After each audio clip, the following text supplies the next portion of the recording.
नमस्कार फ्रेंड्स, दोस्तों स्वागत है आपका आपके यूट्यूब चैनल पे।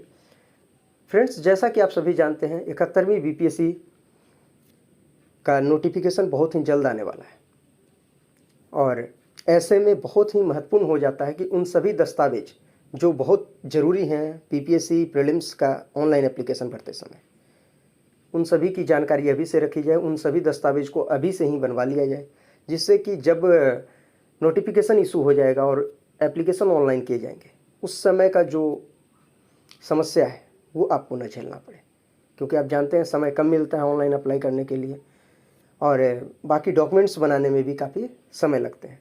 तो इसलिए ज़रूरी है कि अभी से उन सभी डॉक्यूमेंट को बना लिया जाए। तो आइए इस वीडियो के माध्यम से हम देखते हैं कि महत्वपूर्ण डॉक्यूमेंट्स कौन कौन से हैं, यानी किसी कैंडिडेट को बीपीएससी का फॉर्म भरने के लिए किन किन दस्तावेज की आवश्यकता है। एक एक करके हम उन सब पे बात करेंगे और कौन सा डॉक्यूमेंट कहाँ बनेगा इसका भी थोड़ा जानकारी लेंगे। तो फ्रेंड्स, सबसे पहले अगर बात करें तो सबसे पहले क्लास 10th की आपको मार्कशीट चाहिए और 10th का सर्टिफिकेट। तो ये तो दोनों आपके पास होने चाहिए, इनका पीडीएफ बनाकर आप रख लेंगे। दूसरा, क्लास 12th का मार्कशीट और सर्टिफिकेट। सिमिलरली ग्रेजुएशन का मार्कशीट और सर्टिफिकेट। तो 10th, 12th और ग्रेजुएशन, इन तीनों ही का मार्कशीट और सर्टिफिकेट आपके पास होने चाहिए। तो यहाँ से ये क्लियर हो जाता है कि जो फाइनल ईयर में है, तो वो ऐसे कैंडिडेट जो फाइनल ईयर में है वो इस एग्ज़ाम में अपीयर नहीं हो सकते, क्योंकि यहाँ पे मार्कशीट और सर्टिफिकेट अपलोड करना मैंडेटरी है बीपीएससी की तरफ से। आइए अब बात करते हैं अगले डॉक्यूमेंट। जो नेक्स्ट ज़रूरी डॉक्यूमेंट है वो है बिहार का रेसिडेंस सर्टिफिकेट बना हुआ। ये उनके लिए है जो बिहार में आरक्षण का लाभ लेना चाहते हैं, या ये बोलें कि जो बिहार के लोग हैं, परमानेंट रेसिडेंट हैं, उनके लिए ज़रूरी है रेसिडेंट सर्टिफिकेट बना हुआ, परमानेंट रेसिडेंट सर्टिफिकेट। तो जिनके पास पुराना परमानेंट रेसिडेंट सर्टिफिकेट है वो बिल्कुल चलेगा, परमानेंट रेसिडेंट सर्टिफिकेट हमेशा के लिए वैलिड है, तो उसको रिन्यू कराने की कोई ज़रूरत नहीं है, जो भी आपके पास है वो चलेगा। नेक्स्ट बात करते हैं OBC certificate, EBC certificate, EWS, SC ST, disability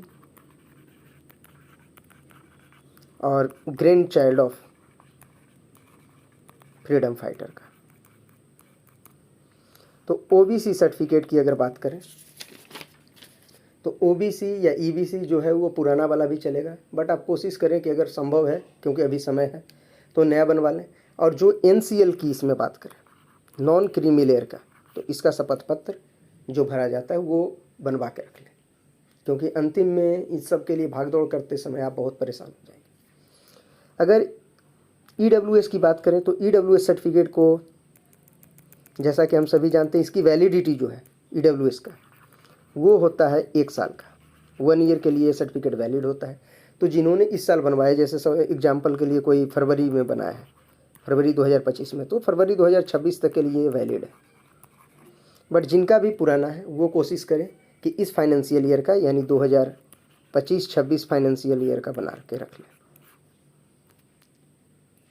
next अगर बात करें एससी एसटी के लिए, तो उनका सर्टिफिकेट वैलिड रहता है, तो उन्हें कुछ करने की ज़्यादा ज़रूरत है नहीं, पुराना सर्टिफिकेट चलेगा। अगला बात की जाए ग्रैंड चाइल्ड जो है फ्रीडम फाइटर के, जैसा कि आप जानते हैं बिहार में 2% रिजर्वेशन दिया जाता है स्वतंत्रता सेनानी के ग्रैंड चाइल्ड को। ग्रैंड चाइल्ड कहने का मतलब है तीसरी पीढ़ी, जैसे जिनके दादा या दादी या नाना या नानी स्वतंत्रता सेनानी रहे, वो जरूर डिस्ट्रिक्ट में जाकर, इसके लिए आपको डिस्ट्रिक्ट में जाना पड़ेगा जिला अधिकारी के पास, वहाँ से ये सर्टिफिकेट बनवा के रख लें, क्योंकि 2% का रिजर्वेशन मिलेगा जो बहुत ही महत्वपूर्ण हो जाता है। अगर डिजेबिलिटी की बात की जाए तो फ्रेंड्स आपको ये बताते चले कि जो भी अदर स्टेट के लोग हैं उनके लिए डिजेबिलिटी का जो रिजर्वेशन है वो ख़त्म कर दिया गया है। डिजेबिलिटी सर्टिफिकेट केवल बिहार के परमानेंट रेसिडेंट के मान होंगे, जो बिहार के अस्थायी निवासी हैं उन्हीं के लिए दिव्यांगता का रिजर्वेशन मिलेगा। तो ये क्लियर रखें कि दिव्यांगता का रिजर्वेशन सिर्फ बिहार के लिए। अब हम बात करते हैं कि ये सब सर्टिफिकेट कहाँ बनाने हैं।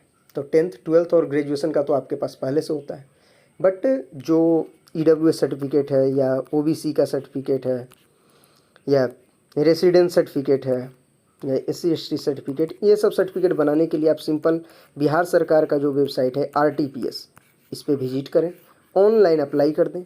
10 दिन का इसमें आपको टाइम मिलता है। सारे डॉक्यूमेंट यहाँ सबमिट कर देंगे, 10 दिन के बाद ये सर्टिफिकेट बनकर आपको मिल जाएगा। सो फ्रेंड्स, इस वीडियो में हमने सब कुछ क्लियर कर दिया है कि कौन कौन सा सर्टिफिकेट ज़रूरी है। साथ ही आपको ये बताते चले कि जो भी बिहार के बाहर के स्टेट हैं, यानी अदर स्टेट के जो लोग भरेंगे, उनके लिए इन सब सर्टिफिकेट की आवश्यकता नहीं होगी। उन्हें रिजर्वेशन का लाभ नहीं मिल रहा है, तो जिन्हें रिजर्वेशन का लाभ नहीं मिल रहा है उनके लिए कोई सर्टिफिकेट नहीं चाहिए। सो फ्रेंड्स, आप जल्दी से ये सारे डॉक्यूमेंट्स बनवा लें, जिससे कि ऑनलाइन एप्लीकेशन में कोई दिक्कत न हो और आप शुरुआती के 10 दिनों में 8 दिनों में ही अपना एप्लीकेशन फिल करके फ्री हो जाएं और पढ़ाई में लग जाएं। सो फ्रेंड्स, मिलते हैं फिर से अगले वीडियो में।